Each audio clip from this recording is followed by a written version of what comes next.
Selamat datang channel Trading for Better Life. Hari ini ISG turun 0,51% ke angka 6.843. Dan di video ini saya coba menganalisa dua saham yang masih terus didistribusi oleh JP Morgan dan BlackRock.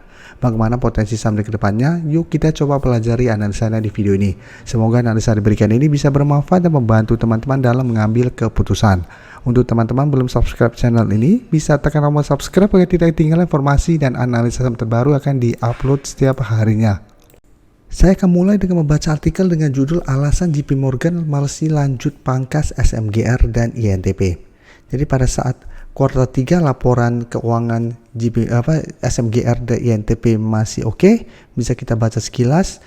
Untuk SMGR laba bersih masih naik 1% lebih, untuk INTP masih naik 33,84%, tapi JP Morgan masih keluar dari kedua saham ini, masih melanjutkan aksi legonya di kedua emiten. Jadi memang jika kita baca sekilas, JP Morgan merupakan pemegang saham terbesar ke-8 untuk INTP.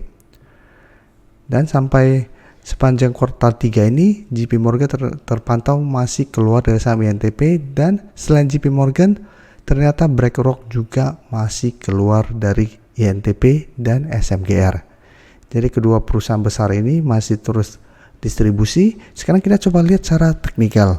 Secara teknikal INTP jika kita pantau hari ini memang naik 0,26% ke 9.825, tapi jika kita perhatikan candle hari ini sangat kurang oke. Sempat berusaha untuk naik di atas garis EMA 50-150, ternyata ini gagal break dan malah ditutup turun di zona merah. Sehingga candle doji dengan shadow ke atas yang sangat panjang. Dan secara teknikal INTP juga saat ini masih bergerak downtrend walaupun sempat rebound setelah menyentuh sekitar 9.050, mulai bangkit, tapi tetap apabila masih gagal break garis EMA 50-150 secara pergerakan, INTP masih ada potensi untuk sideways cenderung downtrend. Jadi sama seperti di sini bisa kita lihat INTP sebelumnya turun di bawah garis EMA, mulai sideways pada saat mengatas harga 10.000, berhasil rebound tapi mencoba untuk break kedua garis EMA, ternyata gagal, masih melanjutkan penurunan dan menembus harga 10.000. Jadi saat ini apabila terpantau minggu ini INTP mencoba kembali break garis EMA 50 dan 150 ternyata masih gagal, hati-hati, INTP masih ada potensi untuk lanjut turun kembali ke 9.000 sampai 1.050. Dan jika kita lihat untuk garis EMA 50 saat ini di sekitar harga 10.000 dan di atasnya garis EMA 150 di sekitar 10.200. Dan untuk INTP jika kita perhatikan untuk broker summary, kenaikan hari ini tidak ada akumulasi maupun distribusi, sedangkan asing melakukan sedikit distribusi.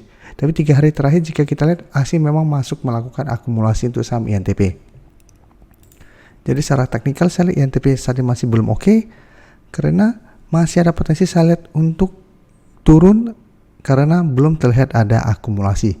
Jadi memang minggu ini masih ada potensi kembali naik mencoba untuk break harga 10.000 sampai 10.200. Tapi apabila kita pantau belum ada akumulasi dan candle juga tidak oke, hati-hati, saya lihat masih ada potensi besar untuk kembali turun ke 9.600 sampai ke harga 9.000 kembali.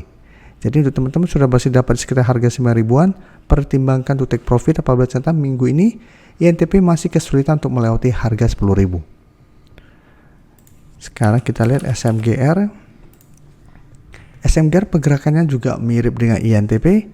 Sebelumnya masih sempat rebound dan harga sekitar 6.250, tapi beberapa kali bisa kita lihat mencoba untuk break kedua garis EMA masih gagal dan melanjutkan penurunan. Jadi saat ini bisa kita lihat hari ini masih turun karena masih kesulitan untuk naik di atas garis EMA 50, saat ini di sekitar 6.475. Jadi untuk SMGR menyentuh harga 6.000 berhasil rebound, tapi saat ini masih kesulitan untuk beri garis EMA 50. Jadi untuk saham seperti ini selalu saya jelaskan paling aman adalah tunggu berhasil break kedua garis EMA baru ikutan entry, atau tunggu kedua garis EMA terlewati baru bisa kita konfirmasi akan mulai reversal dari downtrend menuju uptrend. Jadi walaupun terlihat berhasil rebound, selama belum berhasil break kedua garis EMA ini belum terkonfirmasi akan mulai reversal.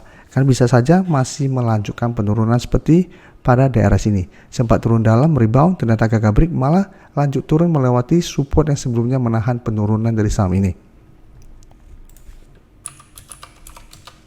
Dan jika kita perhatikan broker summary, penurunan hari ini jika kita lihat ini juga tidak ada akumulasi maupun distribusi. Sedangkan asing juga terlihat melakukan distribusi setelah 3 hari sebelumnya masih masuk akumulasi. Jadi untuk SM Gear juga sekarang pergerakan hampir mirip dengan INTP. Jadi secara trading plan juga sama.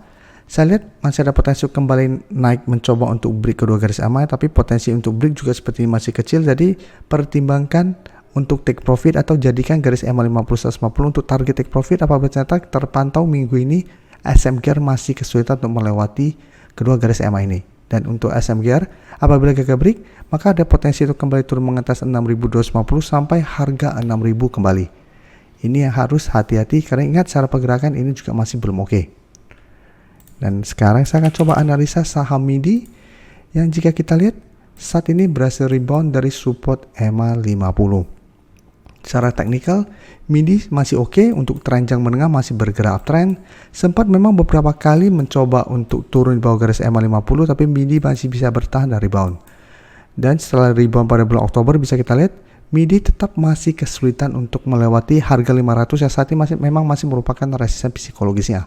Setelah kembali gagal break, bisa kita lihat MIDI turun kembali 1 minggu terakhir mencoba untuk menembus garis EMA 50 dan masih bisa bertahan. Dan MIDI merupakan salah satu saham yang kami masukkan ke watchlist bareng teman-teman member dan kami bahas pada live streaming hari Minggu kemarin karena memang menarik untuk dipantau karena MIDI beberapa kali bisa bertahan di support EMA 50. Sehingga pada saat screening terpantau MIDI berada di support EMA 50. Jadi menurut saya ini menarik untuk dipantau dan untuk entry apabila terpantau MIDI masih kuat di garis EMA 50 yang saat ini di sekitar 472. Jadi setelah berhasil rebound bisa kita lihat target terdekat tetap saat ini di harga 500. Dan jika kita perhatikan untuk MIDI, kenaikan 3% lebih ini ada akumulasi yang dengan jumlah lumayan besar. Dan asing yang sebelumnya distribusi hari ini juga terlihat masih masuk akumulasi. Jadi untuk MIDI saya lihat masih ada potensi untuk lanjut naik mengatas harga 500. Jadi untuk teman-teman sudah berhasil dapat di sekitar 470-an sampai 480. Bisa pertimbangkan untuk take profit apabila terpantau MIDI masih kesulitan untuk melewati harga 500 nih. Atau hold saja terus selama support di EMA 50 tidak terlewati. Selama masih kuat bertahan di support ini masih ada potensi untuk rebound dan break harga 500 dan mulai uptrend kembali. Jadi apabila terpantau berhasil break, maka harga 500 akan berubah menjadi support psikologisnya dan MIDI saya lihat ada potensi menuju target terdekat itu di 530. Baru target berikutnya di 550. Tapi secara teknikal saat ini MIDI masih sangat layak untuk di hold. Sekarang kita coba update pergerakan dari saham GJTL yang jika kita lihat masih kesulitan untuk menembus harga 900. Jadi sebelumnya setelah naik tinggi, GJTL sempat menyentuh harga 1000 tapi secara teknikal atau secara candle harga 900 ini belum terkonfirmasi break. Dan jika kita setelah gagal break turun kembali ke 850 masih bisa bertanda rebound tapi secara baris rebound bisa kita lihat dalam beberapa hari terakhir ini mencoba untuk melewati 900 masih kesulitan. Dan hari ini turun 2% lebih ke 880. Jadi secara teknikal GJTL saat ini menurut saya masih oke, walaupun masih kesulitan untuk menembus 900 atau harga 1000. Karena saat ini untuk support 800 ini tepat di garis EMA 50 dan garis EMA 150. Jadi selama masih kuat di 800, GJTL menurut saya masih layak untuk di hold apabila teman-teman sudah berhasil dapat di sekitar 750 sampai 650. Jadi trail stopnya di garis EMA 50 150 ini. Dan jika kita perhatikan broker summary, penurunan 2% lebih ini jika kita pantau ini memang masih ada sedikit distribusi dan asing juga terlihat masih distribusi. Jadi untuk GJTL saya lihat masih ada potensi untuk sideway, masih ada potensi untuk turun kembali mengatas 850. Jadi apabila teman-teman ingin coba entry, wait and see dulu. Apabila terpantau GJTL masih kuat berada di atas support 850, bisa coba entry untuk swing trade dengan target jangka pendek di 900. Atau apabila terpantau break harga 850, bisa coba tunggu di support yang lebih kuat di harga 800 untuk entry di support kuat ini. Terima kasih telah menonton video ini. Like dan share video ini bila bermanfaat bagi teman-teman. Dan support channel ini dengan cara tekan tombol subscribe agar channel ini bisa makin berkembang dan bisa membantu lebih banyak orang lagi. Terima kasih.